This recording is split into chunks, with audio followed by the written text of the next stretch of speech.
Episode 298, Keeping Your Passion Alive Through Flight Simulation. Welcome to episode 298. You know, we've all taken a break from flying for various reasons. One of the most difficult things to do is keep up with all the changes in our skills while we've stepped away from aviation. You know, additionally, we want to keep that passion alive. You know, how do we do that? Well, today we discuss how we can keep that passion alive through flight simulation. Joining me today is guest host Evan Reeder, co-founder of the Flight Sim Association. Before we get to Evan, just a quick shout out to our sponsor of this episode, and that's aerospacescholarships.com. Aerospacescholarships.com has the largest directory of aviation and aerospace scholarships, and it's really inexpensive. It's only $10 for 1 year access to the guide. It's updated monthly. You can find out more at aerospacescholarships.com. Also, at our sister podcast, you might get one free by going to aviationcareerspodcast.com/free, and you might get a free scholarships guide and access for 1 full year. So go check that out, aerospacescholarships.com. Well, let's move on to the cruise flight. Well, like I said, there's somebody that's really passionate about aviation, someone I really enjoy speaking with, and we've had him on the show before, and he absolutely loves aviation, and that's Evan Reeder. Evan, welcome to the show, man. Hey, Carl. Thanks for having me back. I am so excited because we're going to talk about keeping that passion alive. Hey, Evan, before we get started, I do want to say something to the audience. I know we haven't had an episode out for a while, and this kind of alludes to that, you know, how we keep that passion alive. I haven't done much general aviation flying, and a lot of people have been asking me. I do believe in being very transparent, but I also feel it's important to keep our personal lives really private. With that said, I will share I had a very dramatic medical issue in the family, and we've been able to take care of that medical issue. And then we had a lot of other issues with the storm, had damage to the house and things like that. So we have a lot going on in life. Plus, you know, I upgraded to captain and also became an instructor in the simulators. Kind of leads into this whole project here. So I apologize for not getting much out lately. Also, for those that are listening right now, you can actually look for us on YouTube, Stuck Mike Avcast, and this will actually be on YouTube, this interview here. So thanks for being patient. We're getting back to a normal editorial process. We hear you, and thanks for all the emails that I've received from everybody saying we really want to see you guys come back. So kind of call it a relaunch, and we're relaunching with our friend Evan. Again, Evan, this is all very exciting to have you back. Tell us a little bit about, I know you've been on before, but a lot of folks may not know who you are and your aviation background from a personal and also professional standpoint. Yeah, for sure. I mean, you pretty much said it, just total av geek through and through here. So a real world pilot now. I fly for a regional airline in North America, currently on the CRJ series, formerly on the Embraer 175. So if you want to laugh about Brazil versus Canadian airplanes, I can share some stories about that. And that really, the professional flying really came about because of my work and initially my hobby of flight simulation. So I started simming pretty much around the same time I did my first flight in a 172, and still am actually quite active in the virtual airspace world. So this is specifically VATSIM, Boston Virtual Air, TCC, where we have simulated air traffic controllers, simulated pilots acting on their home flight simulators, effectively just recreating the world that you and I live every day in our professional lives. And through that hobby, which has now sort of become a little bit of a side gig, I run this thing called Flight Simulation Association and Flight Sim Expo. And this association is a community-driven effort that's designed to just connect flight simulation, make it as easy as possible for people who are thinking about getting into flight sim in any number of different forms, and of course to produce our annual show, Flight Sim Expo, which you know all about, North America's largest dedicated flight simulation conference and trade show, which is coming up in June in Houston. You know, with that said, I am excited about this, especially you talking to you today, because by keeping that passion alive, I've done it through flight simulation. Going back to what you said, you know, that's actually how I got into it. Obviously the modeling of airplanes, but one day I'm sitting back in the 80s, in the mid 80s, on a flight simulator on a monochrome screen, doing a flight in a 172 across the country, saying, boy, this is really cool. Things sure have come a long way, haven't they? They have indeed, yeah, and especially with 2020 coming out at, you know, the worst time for the world right in the middle of COVID, but the best possible time really for flight simulation. It brought so many people back into our community that had maybe not considered simming even since as far back as the 80s. People who maybe were airline pilots who weren't flying as much, who were coming on just to, as you say, keep the passion alive, keep the skills sharp. And yeah, I mean, the technology we have now, everything from virtual reality to like hand tracking, gloves, and just the visuals of the new Microsoft Flight Simulator and the new X-Plane 12 that just is in beta now, just about to probably come out for full release, is mind-blowing even if you look a couple of years ago, let alone back to the 80s. Absolutely.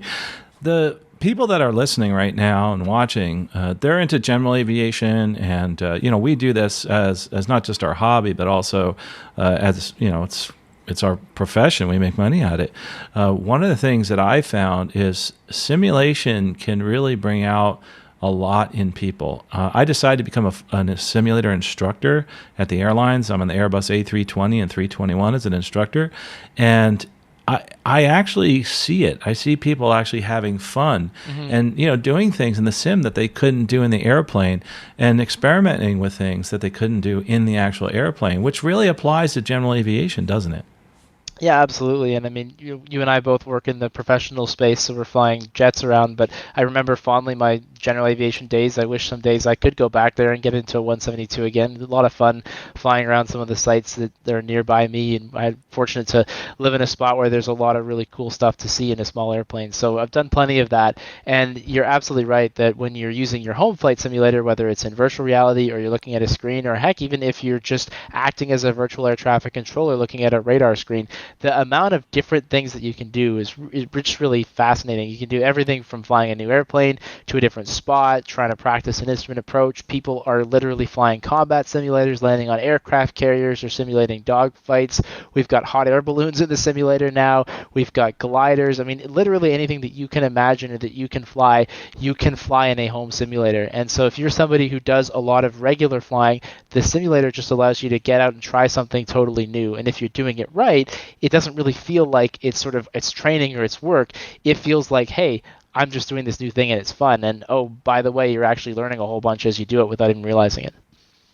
Absolutely. When I first started looking at the simulation, I'm sure you've heard this too, is I would like to get into it more, but I'm a little nervous. I don't know what I'm doing. And even me, I mean, I run a large multi-million-dollar simulator for my regular job. I still get nervous about this environment because it's new to me. Like, that's something I think is a hurdle for some people. I know there's stuff you can plug and play, but what's a good resource for somebody that's thinking, hey, I can't get out to the airport. I want to get the passion alive again. I'm busy with my job again. Where can I go? Yeah, well, I mean, and that's exactly what we're talking about with home flight simulation, right? So just for people who don't know, we're not talking about the multi-million-dollar sim that you have. We might be talking about a laptop and a joystick, and that could be enough. And of course, it's not going to look as perhaps pretty as one of those more higher-end setups, but in terms of being able to get that flying brain engaged and being able to do things like speak with virtual controllers and learn about airspace and practice approaches, really a laptop and a joystick is enough. And we're finding that the home technology is coming a long way, like you said earlier. So it is much easier now to just download a simulator, get started with it with a simple joystick that you could buy from a local Walmart or electronics store, and start to play around. And then as you do that, of course, just like any other hobby, you'll start to uncover new things about it that make it even more engaging and interesting for you. Now, of course, when you talk about resources, I mean, you're basically giving me the, why did we start Flight Simulation Association? That's what it's all about. So we offer free guides and resources. We offer one-on-one coaching with experts. If you want to actually have somebody walk you through the setup or plan out your build, you could actually say to one of these coaches, hey, I want to get on VATSIM or Pilot Edge for the first time. Can you do that with me? And that's a service that they provide. So all those resources are out there, and I would encourage people who are interested in getting started to come visit us at Flight Simulation Association, flightsimassociation.com, or to reach out to me directly. I'd spent a lot of time talking with and emailing with people who were just trying to get into flight simulation as a hobby. And just like you said, right, you kind of get worried, oh my gosh, I see all these amazing setups, and some people have multiple monitors and $5,000 computers and all this stuff. You don't need that to get started. If that's where you end up, great. And lots of people love that, but you could get started with something as simple as a laptop and a joystick. Nowadays, you could get started on a mobile device, on an Xbox. It's just become so much more accessible, which is wonderful. You know, when I was out looking at getting back into general aviation, because there's a lot of folks that are airline pilots looking at getting back in, Yeah. simulation is a great way to do it. And hey, come on, guys, let's be honest. We haven't flown GA in a while, so jumping into a simulator and flying GA is a wonderful thing. Some of the first flights I've actually done, looking at my charts and going from here in Lakeland to Okeechobee, Florida, to go to lunch in a Cherokee. I did that using a simulator and simulation software, and just actually not even actually doing the flying, but actually the procedures actually helped me out a lot in airspace and thinking, what am I going to do next? So it actually helps us from the technical aspect, doesn't it? Yeah, well, that's what it's all about, probably more than anything else, is the procedures, the airspace, the checklists, the approaches. That's what you're really going for in flight simulation. You're not going for hands and feet. We're never going to get that. And you know from the real multi-million-dollar sims at work, they don't even do a great job, frankly, of the airplane. You try and get into an airplane, a real Airbus, after you've been in the Airbus simulator, and your landings are not going to be all that great. It just doesn't do a great job with hands and feet. But when it comes to procedures and learning airspace and dealing with air traffic control, that's where flight simulation is incredible. And just think about how much money, if you're, say, a student pilot who's going for your private check ride, how much money you can save if you walk into the flight school on day one knowing the classes of airspace, knowing where you have to speak with air traffic control, knowing about things like TFRs and NOTAMs, and being able to read a METAR. Those are all things that you're going to learn through flight simulation for totally free, that you don't have to spend time learning from your flight instructor. And that's really the biggest, in my opinion, the biggest advantage of it. Yeah, as you were speaking, I thought of another advantage. It's, you're talking about people are new to aviation, but a lot of these guys that are out there that are flying, guys and gals in the airline world, we're embarrassed to say we don't know, and Sure. they think we know everything about GA and we don't. That applies to the person like me who's getting back into GA. I haven't flown GA in like 12 months. Yep. And this is where it helps me too, both from procedures and also from air traffic control. So let's talk a little bit about that. If I want to just get started, and I know there's a tough question to answer. How can I get started? I mean, right now I'm sitting in front of a PC. Can I just use this? Yes. I mean, simple answer, yes. You can go to just literally Google Microsoft Flight Simulator or Google X-Plane 12. They're both good. X-Plane 12 has a demo, which is kind of nice. So you can actually download it, install it, see how it runs before you purchase anything. Microsoft Flight Sim you actually do have to purchase, but it's reasonably cheap. And sometimes you can get it for like $1 or something on Steam, because there's a bunch of different sales out there. And it also runs in a number of places. So you can download a typical desktop app. That's what people who are using FSX or earlier versions would be used to. And that's what we always recommend. It's the sort of highest fidelity version, but there's even versions for the Xbox, and there's versions that you can play totally in the browser that are a little bit less feature intensive, so they don't necessarily support the online ATC piece. But I know pilots who do that. They're just like, look, I'm not going to go, I don't own a computer, but I do own an Xbox device, so they bought Microsoft Flight Simulator for the Xbox, and they fly it using their Xbox controller, and what could possibly be easier than that? But if you've got a desktop computer or a laptop, really the only other thing that you need is that $30 joystick that you could go out and buy from your local electronics store. You just plug it into a USB port. You download this flight simulator software, so either Microsoft Flight Simulator or X-Plane 12, install it and open it up. And I would just go and do a couple of flights. And you're not going to be speaking with ATC immediately. You don't have to do any of that. You can kind of do stuff all in the single player environment where nobody's watching. Do a couple flights, do a pattern or two, or fly out of your local airport and just see what it looks like and just kind of get yourself into it. And then as you're starting to get your feet wet, if you're part of, say, a community like ours, you're going to have a question. And so you'll probably post that question in our Discord or on a forum somewhere. And someone is going to answer your question with another thing, and you're going to go, oh, that's interesting. And you click on that link, and all of a sudden you're down a rabbit hole, and you're looking at all these interesting things that you never would have thought that you discovered. And it's that easy to get started. As you're saying this, I'm looking at, the fact that it's going to help me navigate, it's going to help me actually fly, the joystick will help me a little bit. But the other thing I think that most people get nervous about is talking on the radio. Mm-hmm. And both from a non-towered and a towered airport, what would I look at if I was to get into something where I could actually talk online and talk to, say, an air traffic controller? How would I do that? Yeah, and to your point earlier about airline pilots, right? So I was up in a general aviation aircraft not that long ago, wasn't flying it, but it was just like we were flying VFR, right? So we left the tower, sort of our version of a airspace that's dealt to there, and I'm like, shouldn't we be talking to somebody? And this guy, the pilot's like, no, and I'm like, Oh yeah, right. Because this is not an experience that we typically have as airline pilots, right? So if you're somebody who's in that situation, or perhaps you, as you say, fly out of a non-towered airport regularly, you don't necessarily want to go into that Bravo airspace regularly.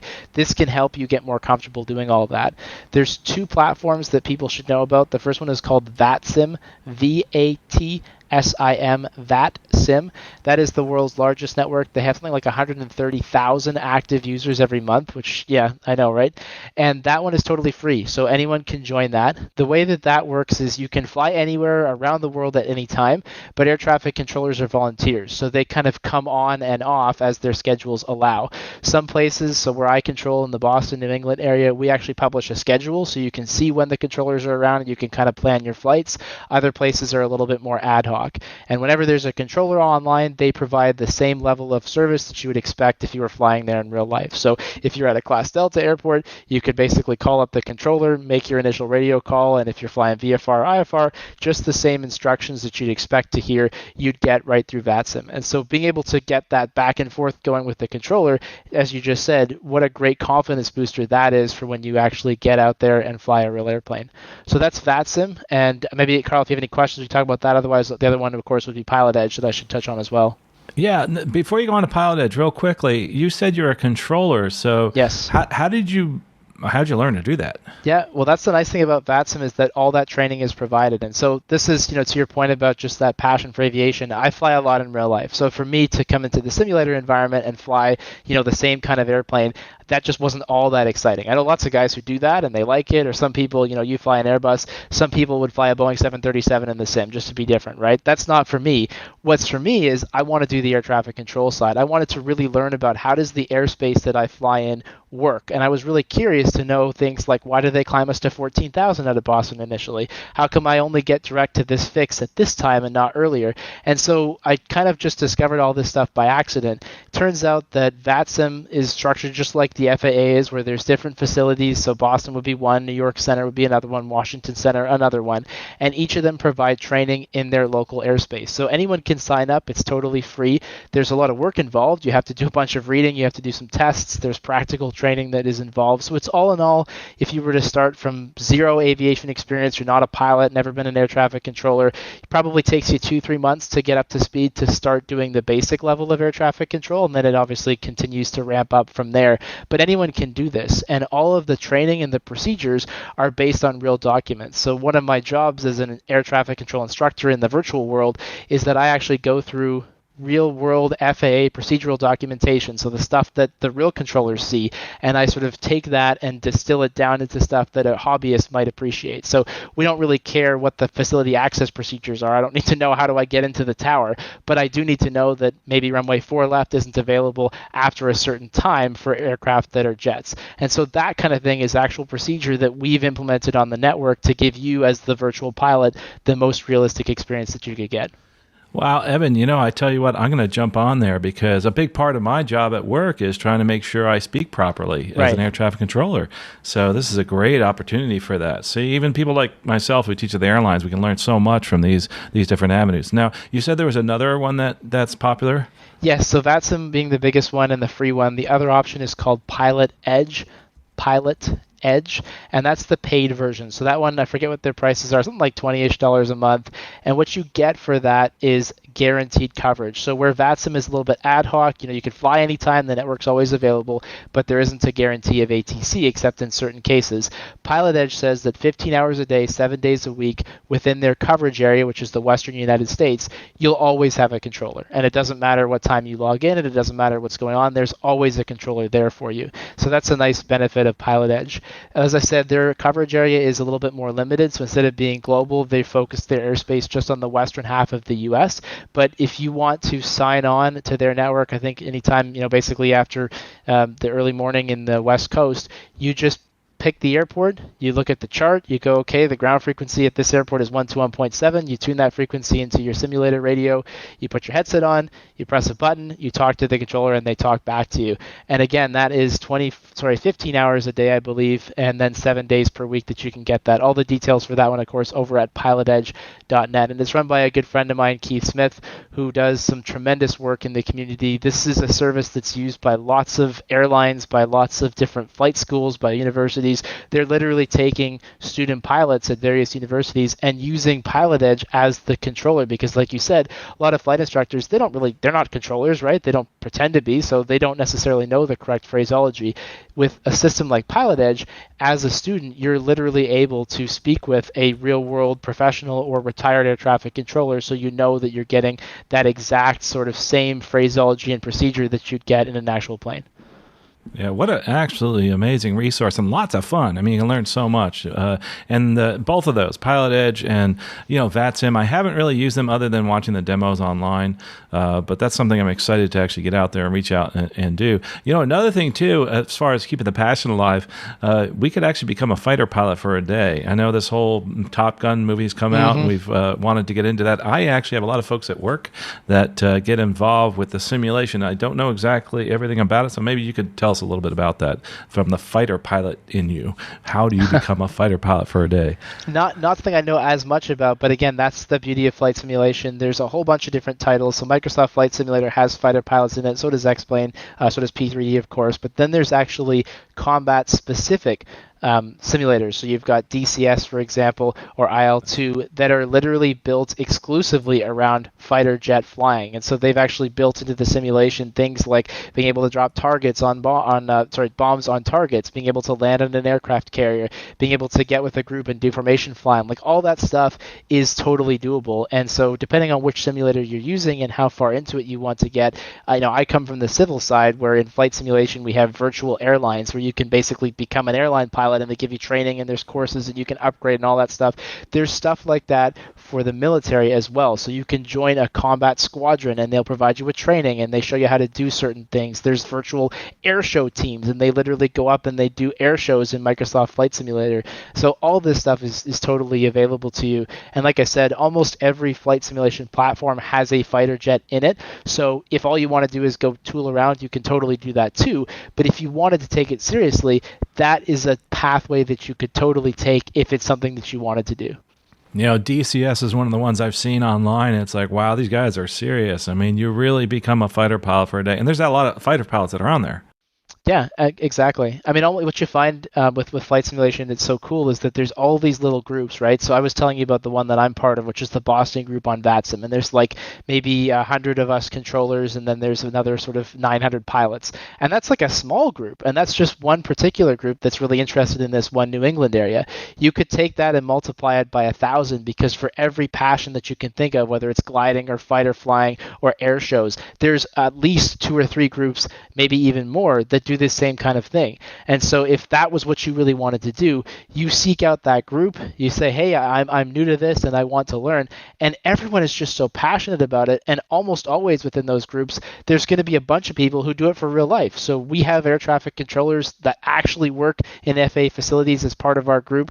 We have lots of airline pilots and flight instructors who are part of our group. And like you say, if you're looking at maybe say a combat squadron, they're going to have a bunch of real fighter pilots who are in there as well, who are doing just like you and me do, Carl, just sharing their passion and their experience with other people, because it's such a cool thing that we get to do, that if we can help others discover it, why would you not do that? I wonder if there's something for newbies, for like people just starting out. Like, how would someone find out more about, like, how would they search for those kind of groups of people? Like, they don't want to go out there and be part of this fighter squad. They haven't even flown a plane before. Mm-hmm. Yeah, well, again, it all comes down to, what you think you might be interested in. So I would get a flight simulator on your computer, get yourself that joystick, do a few flights, and figure out an airplane and an area that you kind of like, whether that's civil, whether that's airline pilot, whether that's fighter jet pilot, whatever, you think is interesting to you. And then come find me. Flight Sim Association is a great launching pad for all of these things. We know pretty much groups and everything that you can imagine, from, as I said before, virtual airlines to virtual flying clubs to fighter jet squadrons. I'm more than happy to chat with you. A bunch of these resources are also available on our website, flightsimassociation.com.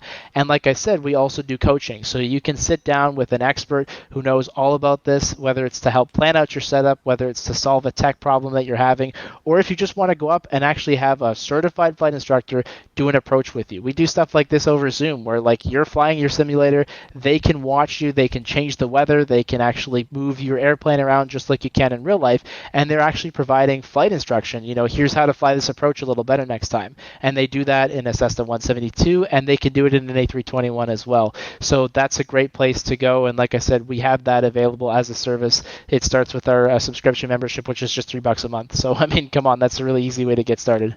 Yeah, that's absolutely awesome. And there's such an amazing resource there. I want to talk a little bit about your webinars and things like that. But most importantly, as pilots, we actually are very social people, I found. And this pandemic has taken us apart and kept us together online. But now we want to get together, like meet up somewhere. I mentioned a while ago that I wanted to do some kind of a meetup here with simulation.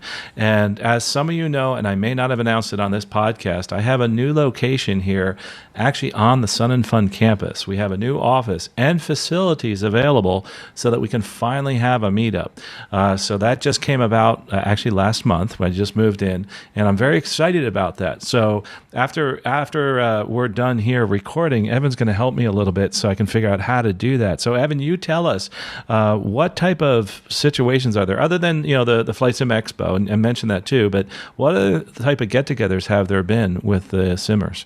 Well, I mean, that is obviously the biggest one. And actually, the reason that we launched Flight Sim Expo, you think back to the pre-pandemic, we are very social people, but we're also very scattered, because that's the thing with flight simulation, right? It wasn't as huge of a hobby as it is now. With Microsoft Flight Sim, I mean, we're up to probably 4 or 5 million active users. So things have really changed in the last 2 or 3 years. But when we first launched the show, that was the problem. It was like we're all meeting online, and we're very active online. We've got lots of different online groups. But when it comes to in-person meetups, there was a lot less of that. So that's actually why we launched the show, and a big component of what we're doing with our association now is trying to build more of that. So we've actually got 3 or 4 different local clubs that have formed up. Most of them predate our association. We're just helping people find them. So there's actually one in Ocala, Florida there, which is not too far from you. Another one on the west coast of the U.S., a couple over across the pond. And we're helping people find those. And for people who maybe don't have those, to start something. Because like you're just saying, it's so much more interesting when you go and actually hang out with a few people in person, and you're watching somebody in the simulator, or you got 2 or 3 people there that are flying. I actually just went to a friend's place not too far away, just outside of Detroit, and 6 of us got together, and we were controlling for an event called Cross the Pond. This is a crazy VATSIM event where we launched 2,000 planes from North America to Europe, and then they land them all 8 hours later, all fully covered by ATC. So if you're a pilot in this event, you're at your airplane for 10 hours. It's nuts, but it's a ton of fun. And so the 6 of us all got together, and we made a mini control tower, and we literally had wraparound screens so you could see the whole airport. You had ground and tower sitting beside each other. And so to be able to do this stuff in person is a really, really neat experience. And it does take people like you putting together a facility, getting people together, basically just sort of saying, hey, I'm a simmer, come on over here, let's hang out, let's do something like this. But outside of the big shows, I haven't seen as much of that as I'd like to. And that's the reason, of course, with the association, we're trying to build on that and get more of these in-person things happening. So it's not just this one big get-together a year, but it's a whole bunch of little ones too. Yeah, well, look forward to one here in Lakeland. Hopefully you'll be able to make it. It's going to be right here on the campus of Sun and Fun. If you want to know where I am, I'm not there all the time. I'm at the Skylight Hangar. That's Hangar A, and that's where I have all the big events. And that's where we're probably holding it right there, our get-together and our meetup, either there or in the other auditorium. So I'm pretty excited about putting this together. And like I said, after we're done recording, Evan's going to help me talk about how to put the logistics of that together, because I'm very excited about finally doing this. And I'll be honest with you, it's been still a challenge, even after the pandemic, getting people to open their doors to such a thing. But now they are, and that's what's so cool. And like I said, I'm so shocked at how many people are into simming that are right here on the airport flying 172s and 182s. And that's really cool, too, is that if you have a 182, you have a 210, you have a specific airplane, you can actually find that online and fly that specific airplane and actually you can customize it to the plane you're flying with a specific avionics. So you can get a lot of flying done in the simulator. I just talked to someone yesterday, and boy, he sold me. He's like, and he even told me, he says, man, I want something where we could all come together, not just people online that are hobbyists, but people that are serious about it as either a profession or they're just serious flyers, to get together in a simulation environment where we can talk about our simulators from the person that's just getting started to somebody who's doing it as a profession like I am in a simulator. So like I said, I'm very excited to do this, and I can't wait to have everybody. I don't know the specifics, but keep watching here and listening at stuckmicavcast.com. and also at aviationcareerspodcast.com, because I'm probably part of that. I'm probably going to hold a 1-hour conference about aviation careers on the side, because a lot of people always have asked me questions about that. So excited about that. But getting back to the seminars, the webinars, I will say that's probably one of the biggest things that brought me to the Flight Sim Association was the webinars. I have actually learned, as a matter of fact, I'm going to be watching one in a few hours from now, and I'll tell you, and as a matter of fact, I'll tell you why. They're having a webinar about using virtual reality.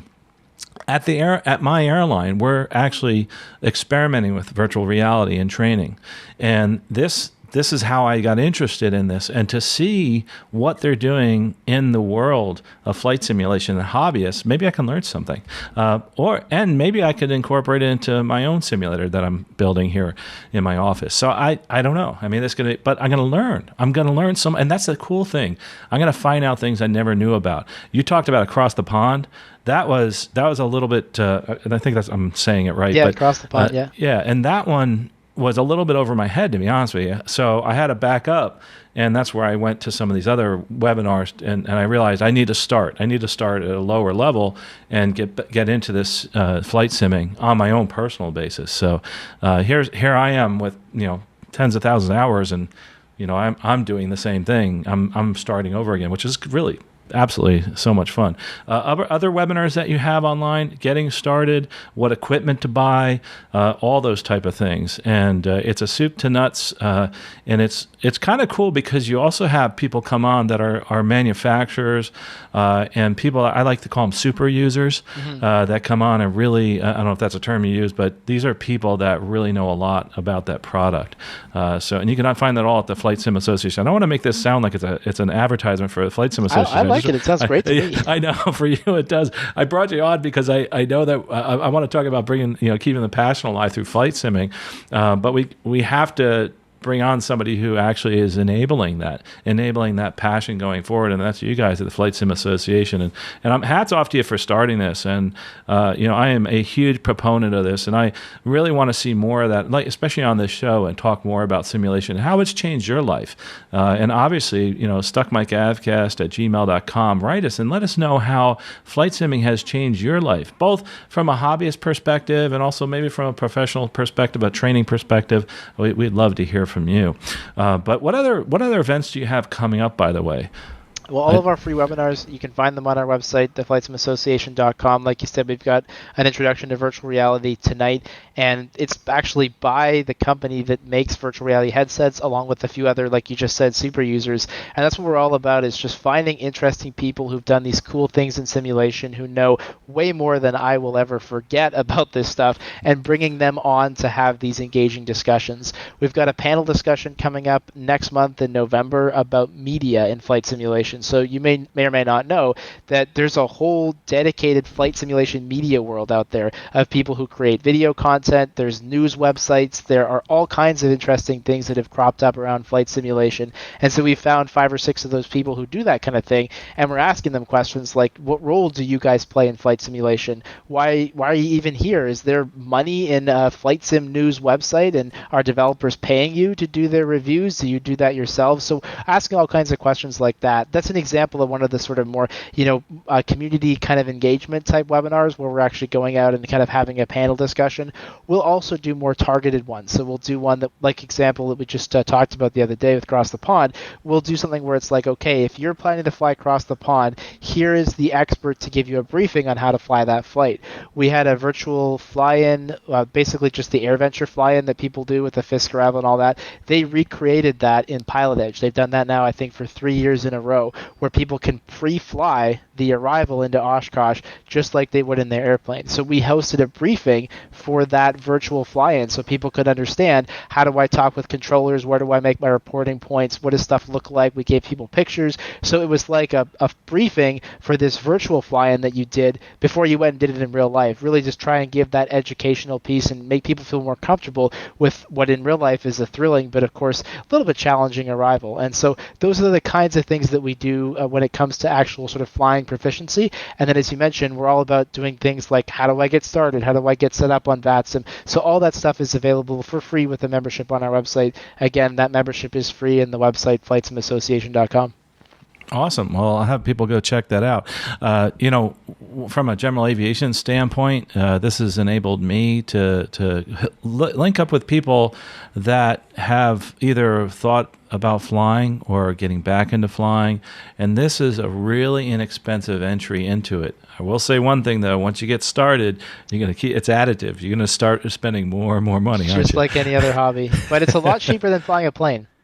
It is, absolutely is. But with that said, it'll spur you to actually get out there and fly a plane. Like, I was talking about buying an airplane myself. Luckily, I have access to a lot of airplanes here, so I don't really need to buy my own.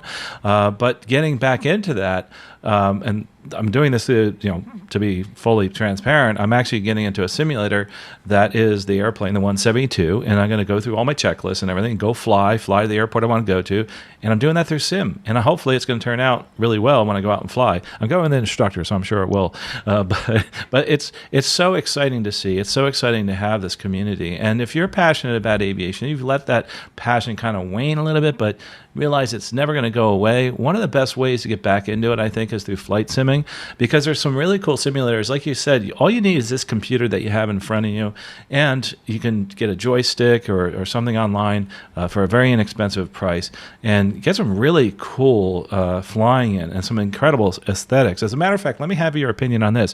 What do you think is the best simulator for aesthetics as far as visual aesthetics and flying? Yeah, definitely Microsoft Flight Simulator. The way they've been able to basically, putting this in layman's terms here, but they just basically download scenery to your simulator from satellite imagery on a regular basis. And so you're literally effectively able to see your actual house in pretty good detail that you can fly right over. And then, of course, they've done some really beautiful stuff with water and sun and all those effects. I think X-Plane 12 has also brought that simulator pretty good ways up from where it was back in 11, which was released quite a few years ago now.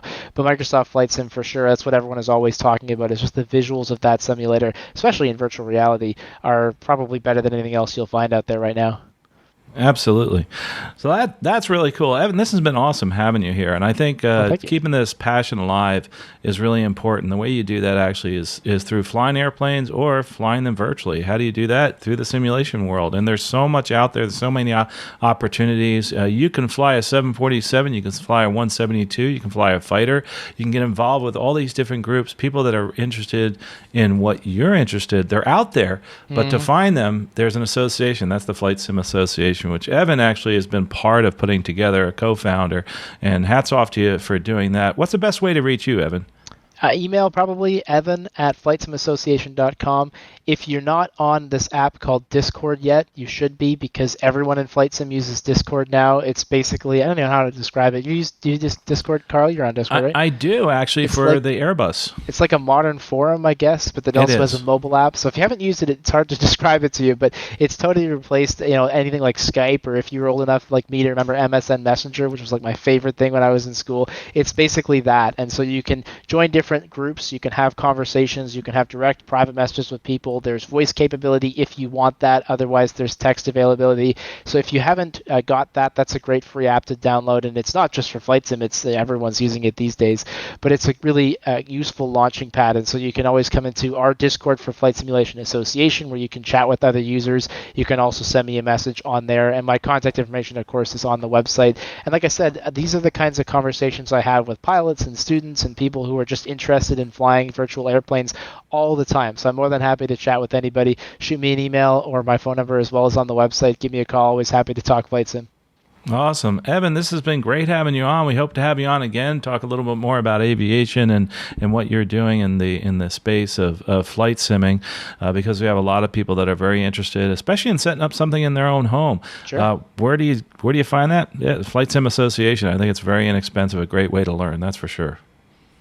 Yeah, absolutely. We'd love to have people who are just interested, passionate about this stuff. And as I think you said earlier, asking people to write in their stories. Flight Sim has been a huge part of my life. It's 100% why I am where I'm at. So that was one of the main reasons for launching the association, was just to try and give back, try to make it easier, especially for people who might be thinking about a career in aviation, because it's such a good time to become a pilot right now. And this is such a helpful way to accelerate your pathway to get there. Absolutely. Well, Evan, thanks so much. Actually, since Evan is now a guest host today, we're going to put him on the spot and Okay. move on to our after landing checklist. In that after landing checklist, we have the pick of the week, and we're going to have, we'll put Evan on the spot as far as the pick of the week. But first, I'll go first since I actually invited Evan on here. It's one of the reasons we're talking today is to get that passion of aviation back through many different ways. One of them is flight simulation. And my pick of the week is actually the Flight Sim Association. It's a great organization. We just talked about it throughout the whole the conversation here, but it's easy to join. It's easy to find out more. I think, to me, the Discord is cool. I haven't got on the Discord there. I actually am on another group with Airbus A320, Yep. but I will after this. I'll join. But it's great to have that conversation, but also through Flight Sim Association, you can learn through those webinars. Remember, I mentioned I'm going to go listen to or watch a webinar after this. If I somehow miss that webinar, say something comes up, it doesn't matter because they record all these webinars and they're available immediately after. So I can go out and watch that webinar. As a matter of fact, I can watch any of the webinars that are out there. And there's these resources as to, where can I buy the simulation software. As a matter of fact, being part of Flight Sim Association, if you become a part, that scholarships guide that I talked about, you can actually get it as a discount at the Flight Sim Association when you do join. So that might be another reason to get that scholarships guide as a discount and possibly get some free flying out of it by going out there and getting a scholarship. So anyway, so Evan, what is your pick of the week? I think I'll throw it to one of my friends and partners called Flight Sim Coach. This is a group that's doing actual flight instruction remotely through the simulation environment. And I was telling you about some of those experts that we have. They're the group that does that. So you can look them up as well, Flight Sim Coach. We have a partnership with them where if you sign up with us, you get a free hour. So there's about a $55 value instantly with your $3 a month sign up from us. And it's just a great idea because you think about how much this technology has advanced. You want to be working with a flight simulation expert as opposed to just a flight instructor who happens to use the simulator at your local airport but maybe doesn't really know all that much about it. And so this is a really interesting way of getting more experience with the simulator, practicing an approach, getting to know a new airplane, or helping you get your simulator set up for the first time. So you can Google our friends at Flight Sim Coach. Mike is the owner. He's been a good friend of ours. And I just think it's such a unique way to use this great technology to actually spur true flight instruction remotely, no matter where you are and where the instructor is. So flightsimcoach.com. I'll have that down in the show notes, just like the flightsimassociation.com. Everything you need to know is right there on the website. They've done a great job. Hopefully, we'll see you at your big convention that you have coming up. Oh, tell them a little bit about that. I forgot. What date is that? Sure thing. Flight Sim Expo is June 23 to 25 in next year, 2023, in Houston. It's being held jointly at a hotel nearby the Hobby Airport and at the Lone Star Flight Museum, which is the first year this show has been to a true aviation museum. So not only do you get all the flight sim stuff and the actual in-person seminars where we cover everything you need to know, but you'll be on the exhibit floor with vintage aircraft. You can actually ride in Warbirds. They have a program that allows you to actually fly in the ones that are operating, and a whole lot more. All the details of our show are at flightsimexpo.com. And of course, we'd love to see you back there again, Carl. And for anyone else who's watching, love to see you guys as well. It's really just all of Flight Sim all in one place, and whether you're a beginner to this technology or whether you're someone who's been using Flight Sim for 30 plus years, there's always something cool and new to explore for you there. Absolutely. I'd love to come, maybe do a seminar on careers. Who knows? There you go. We'd love it. That'd be a blast. As a matter of fact, speaking of getting together in a blast, we're going to do a get-together here. And if there's an interest, who knows? Maybe we'll find we might want to start a local chapter, Flight Sim Association. I'm sure there's a lot of interest here. Don't forget also that Sun and Fun, I mean, there's a lot of simmers at Sun and Fun, and people that are passionate about aviation are passionate about simming. They're passionate about modeling. They're passionate about actually flying the airplanes. They're passionate about watching air shows.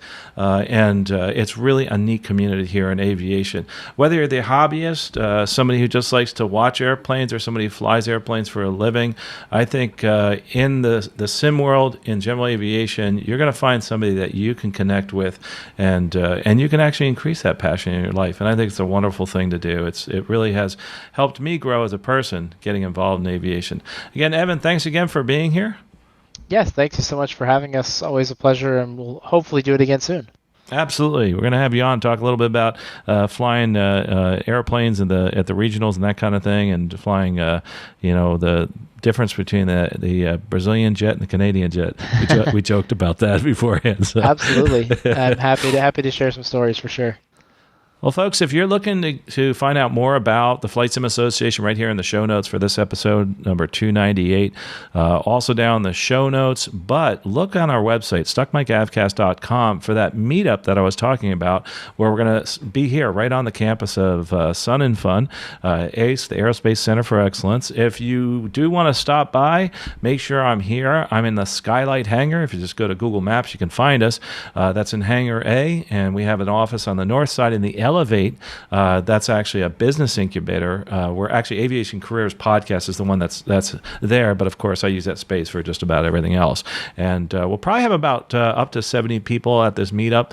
So I'm really excited to have a get together. And I will be doing a seminar, about a 1-hour seminar on aviation careers, where the industry is now or where it's going in the future. But the most importantly, if you could do something for me, is that don't, after you're done with this podcast and you're moving on in life, don't stop your aviation passion here. Don't just let it go. I mean, one of the most important things to do in anything in life is take some kind of action. I really encourage you to go out to the airport, check out those airplanes, watch them fly, get on the internet, Flight Sim Association, and see what you can do in aviation and keep that passion alive. It's really simple. It's not that expensive, and it's something that I think is very additive to our life. It's not just something you can do from home. It becomes a very social event, both online and in person. And I can't wait to see you guys out there at our meetup and also at all the different air shows. And don't forget, I will be at Sun and Fun Radio again this year.